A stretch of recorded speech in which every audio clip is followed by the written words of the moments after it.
Hello.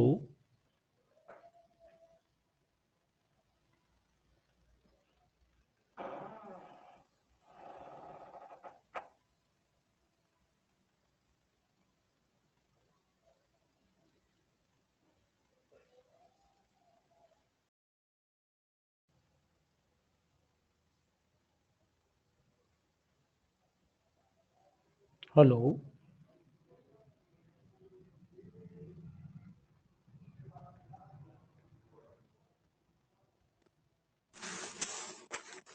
Actually में संतोष जी कुछ आवाज बीच में डिस्टरबेंस हो गया। हेलो। वॉइस भी नहीं आ रही लग रहा है।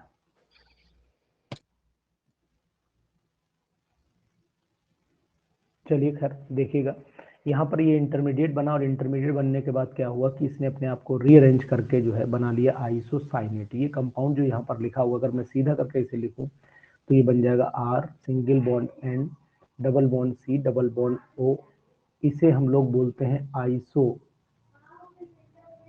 आइसोसाइनेट बोलते हैं इसे, आइसोसाइनेट। ठीक है ना, तो इस चीज का ध्यान रखिएगा।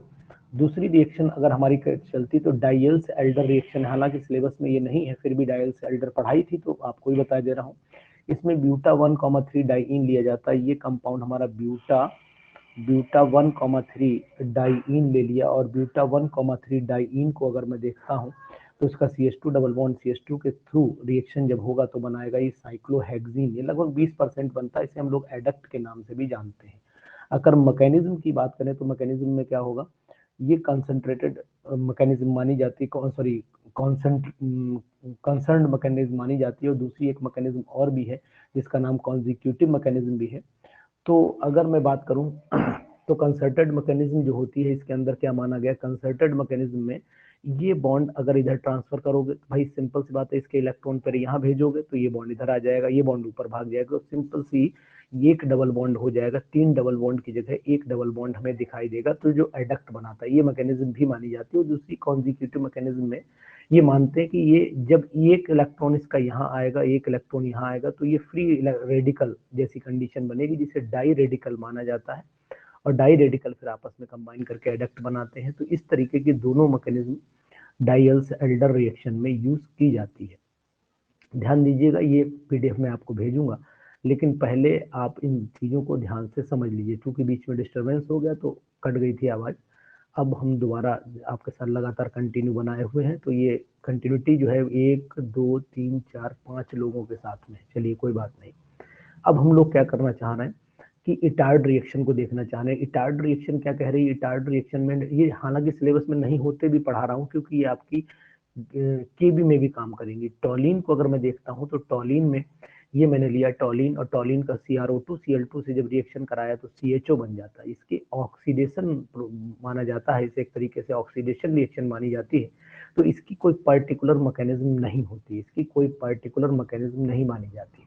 अब आ जाइए फ्रीडल क्राफ्ट रिएक्शन में। फ्रीडल क्राफ्ट रिएक्शन अपने में इंपॉर्टेंट रिएक्शन है, और हो सकता है 2023 में जो आपका एग्जाम हो, उस 2023 के एग्जाम में ये आपको मिल जाए मैकेनिज्म, ये मैकेनिज्म आपको मिल जाए। तो इस चीज का ध्यान दीजिएगा बहुत, मतलब जो है सही से। और इसको आपको ये भी करना पड़ेगा, इसको आपको ये भी करना पड़ेगा कि ये मैकेनिज्म आपको याद रहे, ये मैकेनिज्म आपको याद रहे। इसके लिए सबसे पहले इसके लिए सबसे पहले आपको क्या करना है, ध्यान दीजिएगा कि बेंजीन की CH3Cl से रिएक्शन कराएं एनहाइड्रस AlCl3 के प्रेजेंस में, तो हमारा प्रोडक्ट बन जाता है जिसका नाम है टॉलिन।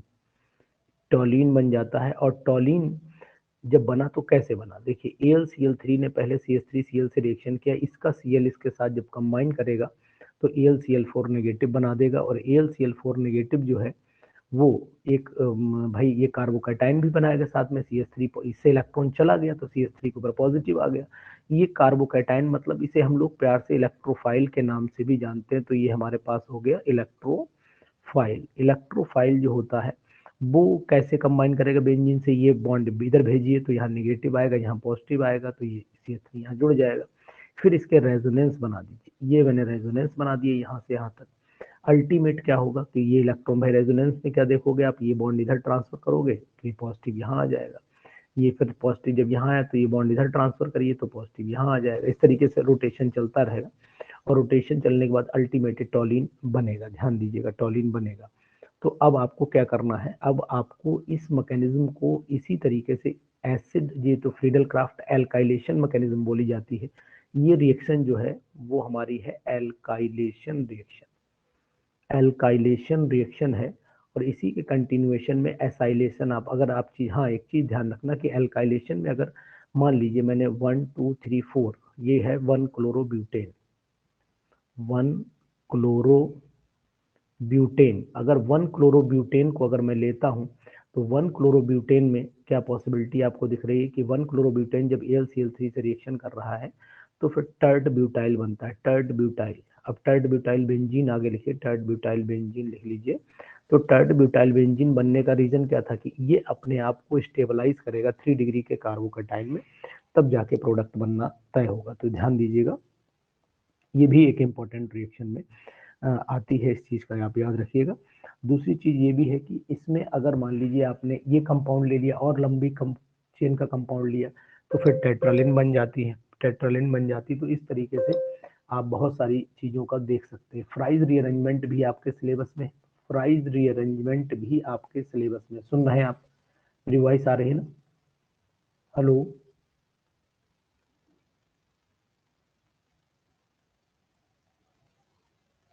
आवाज आ रही है।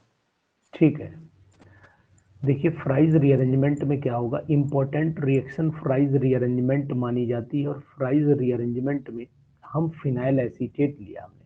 ये फिनाइल एसीटेट जब AlCl3 से रिएक्शन करेगा तो क्या होगा, देखिए ध्यान से, ये वाला ग्रुप यहाँ आएगा और ये वाला H ऊपर जाएगा, तो ये रीअरेंजमेंट हुआ। तो आर्थो प्रोडक्ट भी मिलता है और साथ में पैरा प्रोडक्ट भी मिलता है, दोनों प्रोडक्ट यहाँ पर पॉसिबल है। इसमें दो मैकेनिज्म मानी जाती है, एक इंटरमॉलिकुलर मैकेनिज्म भी चलती है और दूसरी एक इंट्रामॉलिकुलर मैकेनिज्म भी चलती है। तो ये वाली मैकेनिज्म इंट्रा है और इससे पीछे वाली इंटर है। तो ये इंटरमॉलिकुलर मैकेनिज्म को अगर मैं देखना चाहता हूँ तो ये बताएगा, देखो ध्यान दो कि AlCl3 की प्रेजेंस में जब हम इस पे अटैक कराएंगे तो AlCl3 जोड़ना पड़ेगा इसमें। और अब आगे आपको COMe दिखाई दे रहा है। अब अगर COMe इस पे जुड़ता है तो अब आप ध्यान दीजिए कि मैं यहाँ से एक Cl नेगेटिव निकालूंगा तो केवल AlCl2 बचेगा। तो AlCl2 बचा और इसको मैं बाहर निकाल ले रहा हूँ, तो ये मैंने बाहर रिलीज कर दिया पॉजिटिव फॉर्म में। यहाँ AlCl2 नेगेटिव O से जुड़ता हुआ दिखाया। अब अगर मैं इसके इलेक्ट्रॉन को यहाँ भेजता हूँ तो डबल बॉन्ड हो जाएगा, AlCO पे पॉजिटिव आ जाएगा। और जब ये बॉन्ड इधर जाएगा तो आप इधर रोटेशन करा सकते हो, तो यहाँ आ जाएगा आपका H एक आ गया, एक OMC आ गया, ये मैंने दिखाया हो, उल्टा डायरेक्शन में लिखा हुआ है। इसको मैं क्या करता हूँ, यहीं से मैं एक Cl नेगेटिव और रिलीज कराता हूँ। जैसे Cl नेगेटिव इस पर अटैक कराऊंगा, Cl नेगेटिव ये H पॉजिटिव फॉर्म में यहाँ से निकल जाएगा। जैसे H पॉजिटिव फॉर्म में निकलेगा दोनों कंबाइन करके HCl बना लेंगे, COMe रहेगा। अब क्या होगा, जैसे मैं इसे हाइड्रोलाइज कराऊंगा ये OH में कन्वर्ट हो जाएगा और ये आपका COMe।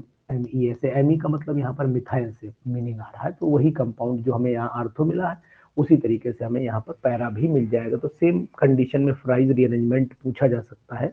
इसमें एक चीज और भी पूछ सकते हैं कि रिएक्टेंट क्या है, प्रोडक्ट क्या है, इंटरमीडिएट कौन सा बन रहा है। तो इसमें जो इंटरमीडिएट माना जाता है वो ये इंटरमीडिएट रहता है, इसको हम लोग इंटरमीडिएट के नाम से बोल सकते हैं, बता सकते हैं। ध्यान दीजिएगा।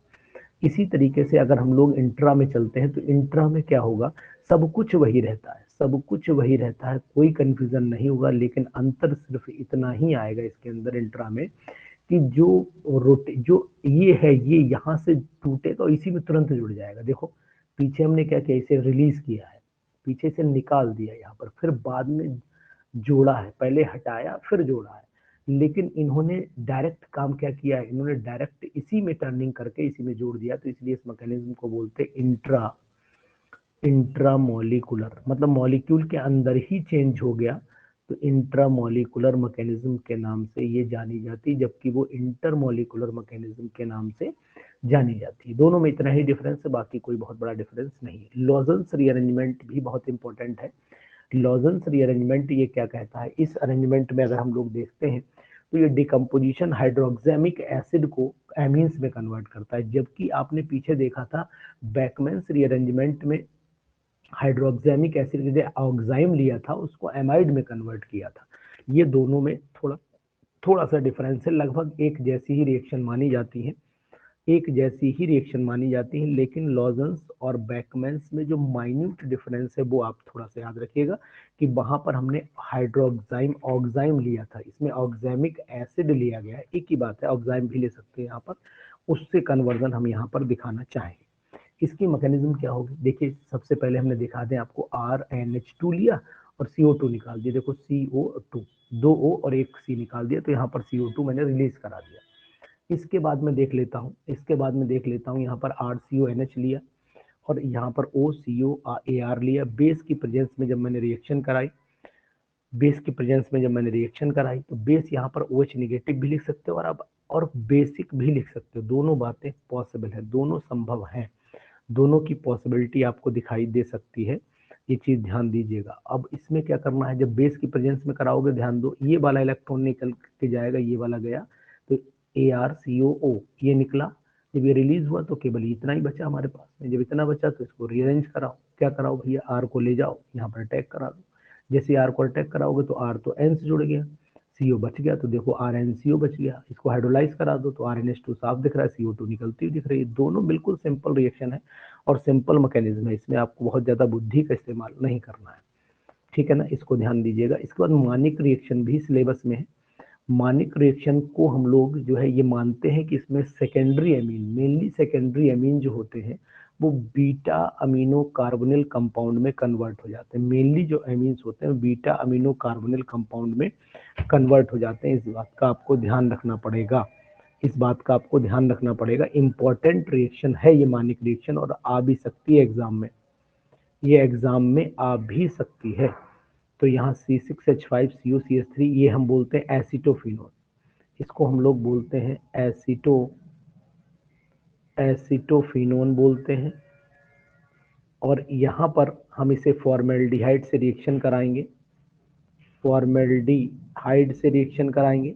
और ये हम इसमें एमीन का सॉल्ट ले लेते हैं, एमीन का इसमें हम सॉल्ट यूज कर लेते हैं, तो यहाँ पर लिख देते हैं सॉल्ट ऑफ एमीन या सेकेंडरी एमीन लिख दे, सॉल्ट ऑफ सेकेंडरी एमीन हम यहाँ पर लिख सकते हैं। जब इसको HCl-C2H5OH की प्रेजेंस में रिफ्लेक्स करते हैं तो रिफ्लेक्स करने के बाद हमें मिलता है C6H5CO CH2 सब जोड़ना है, C6H5CO CH2, भाई यहाँ पर CH3 है तो यहाँ CH2 ले लो, एक H इसमें जोड़ दो तो CH2 दो बार आ जाएगा, एक बार CH2 ये भी दिख रहा होगा, तो ये हो गया। अब यहाँ पर आगे क्या बचा है, NH, देखो यहाँ से NH और यहाँ पर CH3 का होल ट्वाइस और Cl, मतलब ओवरऑल सब कुछ हमने एक में ही जोड़ दिया, और जोड़ने के बाद हमें ये सिंपल सा product di methyl amino propionate और हाइड्रोक्लोराइड सॉल्ट मिल जाता है। इस सॉल्ट को हमने क्या काम किया, जैसे ही हमें सॉल्ट मिला तो ये हम बीटा अमीनो कार्बोनिल कंपाउंड में जब कन्वर्जन करेंगे तो इसे हम लोग बीटा अमीनो कार्बोनिल कंपाउंड के नाम से भी जाने जाते हैं ये प्रोडक्ट। अब क्या करना है, इसकी मैकेनिज्म को देखना है, बहुत सिंपल मैकेनिज्म इसकी भी है, देखो कैसे होती है, ये मैंने फॉर्मेल्डिहाइड लिखा दिख ही रहा होगा। अब R2NH का जो लोन पेयर है यहीं से, मतलब नाइट्रोजन को अटैक कराइए कार्बन पे, जैसे नाइट्रोजन को अटैक कराएंगे, देखो नाइट्रोजन जोड़ दिया हमने कार्बन से जैसे ही नाइट्रोजन जुड़ा, अब आगे तो आपको पता ही है कि भाई यहाँ जुड़ा और इसका जो H है नाइट्रोजन का वो यहाँ जुड़ गया तो बन गया OH। अब क्या करना है, इस लोन पेयर को यहाँ डबल बॉन्ड में कन्वर्ट करो, देखो ये कर दिया, फिर आगे CH2 बचा और ये OH नेगेटिव रिलीज करा दिया, जब ये OH नेगेटिव रिलीज करा दिया हो जाने तो ये हमारे पास ये कंपाउंड बन गया। इस कंपाउंड का क्या करना है, यही छोड़ दीजिए। अब दोबारा हमने कीटोन लिया RCOCH3, इसको बेस की प्रेजेंस में कराओगे तो यहाँ से H पॉजिटिव निकाल दो और बेस से कंबाइन करके हटा दो उससे, जैसे मान लो OH नेगेटिव रहा हो यहाँ पर, अगर OH नेगेटिव रहा है तो यहाँ से H को खींचो तो ये H2O निकाल देगा, जब ये H2O निकाल देगा तो मतलब क्या यहाँ पर नेगेटिव रह जाएगा, ये बॉन्ड इधर शिफ्ट हुआ तो ये ऊपर भाग गया, देखो ये नेगेटिव आ गया, इसको मैंने उठाया, इस वाले को मैंने उठाया, इस वाले को, और यहाँ पर लिख दिया, जहाँ पर मैं स्टार बना रहा हूँ ये मैंने लिख दिया, तो यहाँ पर क्या रहा होगा, अब यहाँ पर ये कंपाउंड नंबर 1 इसे मान लेता हूँ नंबर 2 और इसे मान लेता हूँ नंबर 1, इस नंबर 2 को नंबर 1 के साथ में कंबाइन कर देता हूँ तो कंपाउंड हमें ये मिल जाता है। ये है इसकी मैकेनिज्म, यानी कि इसकी मानिक रिएक्शन की मैकेनिज्म या मैनिक रिएक्शन जो आप बोलते हैं उसकी मैकेनिज्म है।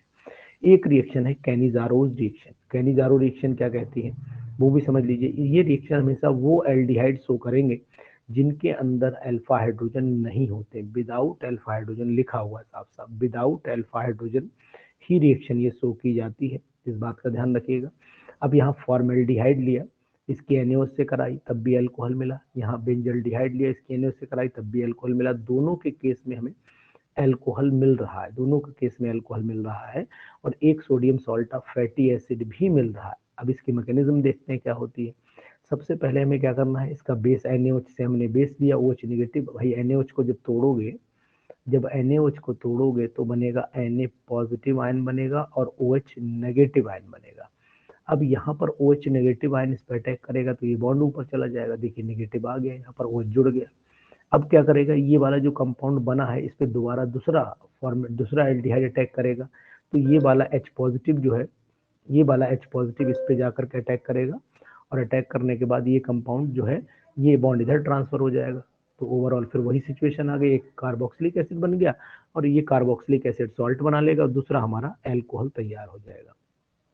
तो इस तरीके से आपको हर रिएक्शन की एक मैकेनिज्म जरूर लिखनी चाहिए, और उसको मैकेनिज्म को सबसे अच्छा तरीका होता है बार बार लिख करके अगर आप याद करते हैं तो मुझे लगता है कि इजी वे हो जाएगा और आप आसानी से इसे याद भी कर पाएंगे, अदरवाइज रटिएगा बिल्कुल नहीं। इसके बाद अगर आपसे पूछा जाए कि बताइए क्या इन दोनों कंपाउंड में कैनिजारो रिएक्शन होगी, तो भाई दोनों रिएक्शन जो है कैनिजारो शो करते हैं। कारण ये कि दोनों में ही अल्फा हाइड्रोजन नहीं है, ना अल्फा हाइड्रोजन इसमें है और ना ही अल्फा हाइड्रोजन इसमें। तो ये इस रिएक्शन को एक्चुअल में it is also called benzilic rearrangement भी इसको बोला जाता है, ऑटो रिडक्शन भी बोला जाता है इस रिएक्शन को, ये चीज भी ध्यान दीजिएगा। कार्बोलेमिन रिएक्शन क्या कहती है, कार्बोलेमिन रिएक्शन में हम लोग एमाइन लेते हैं, ये हमने एमाइन ले लिया। एमाइन की रिएक्शन जो है अगर मैं कराता हूँ, ये हमारा क्लोरोफॉर्म है, क्लोरोफॉर्म से कराता हूँ और साथ में लेता हूँ KOH, तो बन जाता है फिनाइल आइसोसाइनेट बनता है। ये कंपाउंड हमारा फिनाइल आइसोसाइनेट बनता है। और फिनाइल आइसोसाइनेट जो है ये कंपाउंड कैसे बनता है आइसोसाइनेट, इसकी मैकेनिज्म को जान लेते हैं। देखिए सबसे पहले क्लोरोफॉर्म, ये मैंने क्लोरोफॉर्म लिखा, ये क्लोरोफॉर्म सबसे पहले KOH से रिएक्शन करके CCl2H2 और KCl बनाता है, और जैसे CCl2H2 KCl बनाएगा तो ये हमारा इंटरमीडिएट बन गया, कार्बिन टाइप का कंपाउंड बन गया। ये कार्बिन जो बना है इसे हम अटैक कराएंगे एमीन पर, जैसे एमीन पर अटैक कराए सॉल्ट बना लिए इसने, सॉल्ट में फिर इसमें H पॉजिटिव रिलीज करा दीजिए, तो यहाँ पर NH रह जाएगा, CCl2 रह जाएगा, बैलेंसी सेटिस्फाइड हो जाएगी। अब क्या करना है, इसमें से HCl निकालो, ये H और ये Cl, तब भी जाने तो RNC और Cl, ये नेगेटिव बना हमारे पास में। अब क्या होगा कि ये Cl भी रिलीज करा दो तो RNC हमारे पास रह जाएगा। 3 स्टेप में हमें क्लोरीन इसमें उड़ा देनी है, अल्टीमेट यही कहता है, इसमें क्लोरीन निकालना पड़ती है। अब इसके बाद हमारे पास बची है सिमेट रिएक्शन। सिमेट रिएक्शन क्या कहती है, सिमेट रिएक्शन ये कहती है कि अगर हमने ये कंपाउंड लिया RCOOH, ये कंपाउंड कार्बोक्सिलिक एसिड दिख ही रहा है, इसको हाइड्रोक्लोरिक एसिड से कराइए एमीन बन जाता है, तो conversion of the carboxylic acid into amine is known as Schmidt reaction. ये सिमेट रिएक्शन के नाम से जानी जाती है। इसकी मैकेनिज्म में भी बहुत सिंपल बात है कि भाई सबसे पहले एसिडिफाइड H पॉजिटिव जोड़ें, जैसे H पॉजिटिव जोड़ेंगे OH ये ऐसे हो जाएगा, मैंने एक स्टेप कम कर रखी है यहाँ पर, OH और ये H ऐसे बनेगा, जब ऐसे बनेगा तो इस पे पॉजिटिव आ जाएगा, ये वाटर बना के रिलीज कर देगा। मैंने डायरेक्ट यहाँ से अटैक करा, यहाँ से वाटर निकाल दिया, तो ये RCO कार्बोकैटायन जैसी कंडीशन बन गई। हाइड्रोक्लोरिक एसिड का अटैक करा दिया, जोड़ दिया, भाई ये नेगेटिव वाला हिस्सा जोड़ा, देखो ये जुड़ गया। अब इसे हीट किया तो ये यहाँ से N2 बन के निकल गया, केवल इतना हिस्सा बचा। अब ये R जाएगा N पे, तो R N पे जाने दो, और H जो दिख रहा है आपको ये H2 बना के निकाल दीजिएगा, तो ये RNC डबल बॉन्ड O बना। इसको क्या करिए, इसको हाइड्रोलाइज कर दिए तो RNH2 साफ दिख रहा है और आपका CO2 साफ दिख रहा है, एमीन आपका मिल जाएगा। तो इस तरीके की ये मैकेनिज्म भी आपको ध्यान रखनी है। और जो सबसे इम्पोर्टेंट है सिलेबस में वो है पिनाकोल और पिनाकोलोन रीअरेंजमेंट रिएक्शन भी आपके सिलेबस में है, इसे मैं लिखे दे रहा हूँ यहाँ पर, pinacol and pinacolone rearrangement reaction, rearrangement reaction को देखते हैं। तो अब ये पिनाकोल रीअरेंजमेंट भी बोलते हैं। इसमें होता क्या है, इस रिएक्शन में मान लीजिए हमने ये कंपाउंड लिया, देखिए सिंपल वे में बताऊंगा, ये मिथाइल मैंने लिया, फिर एक मिथाइल मैंने यहाँ लगा दिया, फिर मैंने क्या काम किया, एक मिथाइल मैंने यहाँ लगा दिया, और एक मिथाइल मैंने यहाँ लगा दिया। नीचे क्या काम किया, नीचे मैंने यहाँ पर OH लगाया, नीचे में यहाँ पर मैं OH लगा रहा हूँ। यहाँ पर मैंने हीट किया और हीट करने के बाद मैंने यहाँ 30% जो है वो H2SO4 यूज किया। जैसे ही मैंने यूज किया, ध्यान दीजिएगा, जैसे ही मैंने यूज किया तो यहाँ पर Me आ जाता है, यहाँ C डबल बॉन्ड O आ गया, यहाँ पर C, यहाँ पर Me आ गया, यहाँ पर भी Me आ गया, यहाँ पर भी Me आ गया। ओवरऑल हुआ क्या, ओवरऑल ये हुआ, यहाँ से H2O निकला, मुझे इतना ही दिखा। देखो ध्यान से, अगर इतना H2O अगर आप खींच लेते हो, इतना H2O खींच लेते हो, ये वाला Me यहाँ ले आते तो ऑटोमेटिक यही कंपाउंड बनेगा। ध्यान दीजिए आप। तो ये मैंने बना दिया कंपाउंड। अब क्या करना है, ये इसे हमने बोला पिनाकोलोन, और इसे बोलते हैं पिनाकोल, तो यहाँ लिख देते हैं पिनाकोल, और इसे बोलते हैं पिनाकोलोन। ये मैंने इस तरीके से, ध्यान दीजिए आप, कंपाउंड बनाया। अब क्या करना है, इसकी मैकेनिज्म कैसे चलती है, मतलब ये कंपाउंड कैसे आगे प्रोसीड करता है, तो इसकी मैकेनिज्म पर भी हमें फोकस करना चाहिए, और इम्पोर्टेंट भी पिनाकोलोन रीअरेंजमेंट। तो सबसे पहले क्या होगा, इस वाले कंपाउंड को मैं उठाता हूँ, इस वाले कंपाउंड को दोबारा लिख रहा हूँ। यहाँ पर Me लिखा, यहाँ C लिखा, यहाँ पर मैंने Me लिखा, यहाँ पर मैंने Me लिखा, और यहाँ पर मैंने Me लिखा, और यहाँ मैंने OH लिखा, यहाँ पर भी OH लिखा। चलिए, इसे हम लोग बोलते हैं पिनाकोल बोलते हैं, और इस पे मैं एसिडिफाइड कराता हूँ। इसे H2SO4 डाल रखा है तो H पॉजिटिव ऐड कराओ। जैसे H पॉजिटिव ऐड कराओगे तो इस वाले पे जोड़ दो, या इस वाले किसी पे भी जोड़ दो। तो यहाँ पर मैं Me लिखता हूँ, यहाँ पर C लिखता हूँ, यहाँ पर Me लिखता हूँ, यहाँ पर मैं C लिखता हूँ, यहाँ पर Me लिखता हूँ, यहाँ पर Me लिखता हूँ, यहाँ पर मैं H2O, तो यहाँ पर मैं OH2 पॉजिटिव लिख देता हूँ, और ये एज यूजुअल रखूंगा, इससे कोई दिक्कत नहीं। अब जैसे ही मैं इसे चेंज करूंगा, इसे गर्म करिए, ये वाटर निकल जाएगा, ये पॉजिटिव फॉर्म में वाटर निकल जाएगा। ये H2O जाने दीजिए, H2 जैसे निकला तो कार्बोकैटायन बना। तो यहाँ पर लिखा Me, फिर यहाँ पर मैंने C लिया, ऊपर भी Me लिया, यहाँ पर OH दिखाया एज इट इज, यहाँ पर C, यहाँ पॉजिटिव दिखाना पड़ेगा क्योंकि यहाँ पर Me है और यहाँ पर भी Me है। अब मैं इसको करूँगा रीअरेंज। जब इसको मैं रीअरेंज करूँगा तो क्या पॉसिबिलिटी हो सकती है, देखो ध्यान से। अगर मैं ये बॉन्ड इधर ट्रांसफर करने की कोशिश करता हूँ, ध्यान दीजिएगा, अगर मैं ये बॉन्ड इधर ट्रांसफर करने की कोशिश करता हूँ तो ये डबल बॉन्ड ले आऊँ, यहाँ डबल बॉन्ड लाता हूँ। जैसे डबल बॉन्ड लाऊंगा तो कंडीशन क्या होगी, ये वाला जो H यहाँ से है, ये हटाने के लिए मैं यहाँ पर ये काम करूंगा। तो सबसे पहला काम ये पॉजिटिव हटाऊं, ये पॉजिटिव हटाऊं, और यहाँ पर डबल बॉन्ड लाऊं। कैसे लाऊंगा, ये देखिए, ध्यान दीजिए, ये वाला Me जो है यहाँ से उठा करके मैं यहाँ ले जाऊंगा, और ये पॉजिटिव यहाँ पर लाऊंगा। तो नेक्स्ट स्टेप मेरे लिए ये बन जाएगी अगले पेज पर, कि यहाँ पर मैं Me ले लूँ, Me ले लूँ, और Me के बाद यहाँ पर C डबल बॉन्ड OH ले लूँ, और यहाँ पर जब ये OH आएगा तो मतलब यहाँ पॉजिटिव आ जाएगा। फिर यहाँ पर C हो गया, फिर यहाँ पर अब तीनों तरफ Me, मैंने ये रीअरेंजमेंट किया, रीअरेंजमेंट में मिथाइल शिफ्ट किया मैंने, रीअरेंजमेंट में भी मैंने मिथाइल शिफ्ट किया। मतलब अगर आपके मन में आ रहा है सर क्या किया, तो यहाँ पर मैं एरो पे लिख सकता हूँ मिथाइल शिफ्ट, मेरे पास जगह नहीं, छोटा सा लिख देता हूँ मिथाइल शिफ्ट, मैं यहाँ पिना पर लिख सकता हूँ। अब मिथाइल शिफ्ट मैंने जब किया तो अब इस पे क्या करना चाहूंगा, अब यहाँ पर मैं H पॉजिटिव को रिलीज कराऊंगा। जैसे ही H पॉजिटिव को ये वाले रिलीज कराऊंगा तो ऑटोमेटिकली ये अपने आप को स्टेबलाइज करेगा, और स्टेबलाइज करने के बाद कंपाउंड हमारे पास, क्या कह रहे थे मुकेश जी, अब बोलिए, यहाँ CO हो जाएगा, और यहाँ पर C हो जाएगा, Me हो जाएगा, यहाँ पर Me हो जाएगा, यहाँ पर भी Me। ये हमारा था, इससे पहला वाला पिनाकोल था, और ये ओन लग चुका है, तो ये बन गया आपका पिनाकोलोन बन जाता है। तो ये मैकेनिज्म बहुत सिंपल है, कोई बहुत टिपिकल मैकेनिज्म नहीं होती, केवल ये मिथाइल शिफ्ट हमें ध्यान रखनी है। 1,2 मिथाइल शिफ्ट भी बोल सकते हैं, अगर चाहो तो 1,2 मिथाइल शिफ्ट का नाम भी आप इसे दे सकते हो।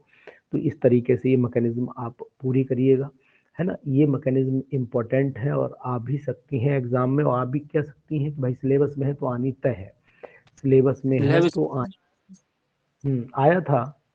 क्या क्वेश्चन जी था, क्या क्वेश्चन सर, था? कंपाउंड दे दिया था, हुड्स रिएक्शन, उसके बाद ऐसे एक क्या था पिनाकोल, और उसके बाद एक और था क्या, उसका नाम दे दिया बोले। अच्छा अच्छा, ये कौन सी मैकेनिज्म या कौन सी रिएक्शन है ऐसे दिया होगा। जी जी। तो खैर कोई दिक्कत नहीं, अगर पढ़ा होगा तो आपने लिख दिया होगा, नहीं पढ़ा होगा तो फिर मजबूरी रही होगी, कोई बात ही नहीं। मार के आए थे सर। अच्छा चलो चलो कोई बात नहीं, ठीक है। लेकिन ये है कि मैंने जितना कोशिश यही की कि आपको मैक्सिमम चीजें मिले। तो आपने पेपर दिया, आपको क्या महसूस हुआ, कुछ मिल पाया या नहीं मिल पाया, ये बताओ यार। मतलब ऐसा तो नहीं खाली। मिला, हम्म। मैक्सिमम मिला सर। चलिए, मतलब आपको ज्वाइन करने से कुछ फायदा हुआ कि नहीं हुआ। जरूरत है सर, लेकिन कुछ तो मिला। हाँ, मतलब मेन चीज ये है कि मिला। भाई अगर आप जुड़े हैं तो ऐसा तो नहीं खाली यूं ही बस खाली जुड़े रह गए, बोले साहब कोई मतलब नहीं जुड़ने का मिला। तो आपको नहीं 100% बहुत सारे क्वेश्चंस मिले होंगे, ये मुझे भरोसा है ना। और बहुत ये सारा मुझे भरोसा। जो मिला वो उससे भी फायदा हुआ। वो फायदा 100% होना चाहिए और होना भी चाहिए, जरूरत भी है इसकी, जी बात ये भी है ना। चलिए खैर, तो ये मैंने आपको रिएक्शंस बता दी, इनकी पीडीएफ मैं आपको भेज दूंगा, जी इसको आप करिएगा, ठीक है। इसको करिएगा, चूंकि जी थोड़ा डिस्टरबेंस हो गया था आज, अदरवाइज तो आज एक आध और चीजें बताता। चलिए कल बताऊंगा आपको, और कल के बाद फिर मैं क्वेश्चन प्रैक्टिस कराऊंगा, ठीक है। जी। Okay bye.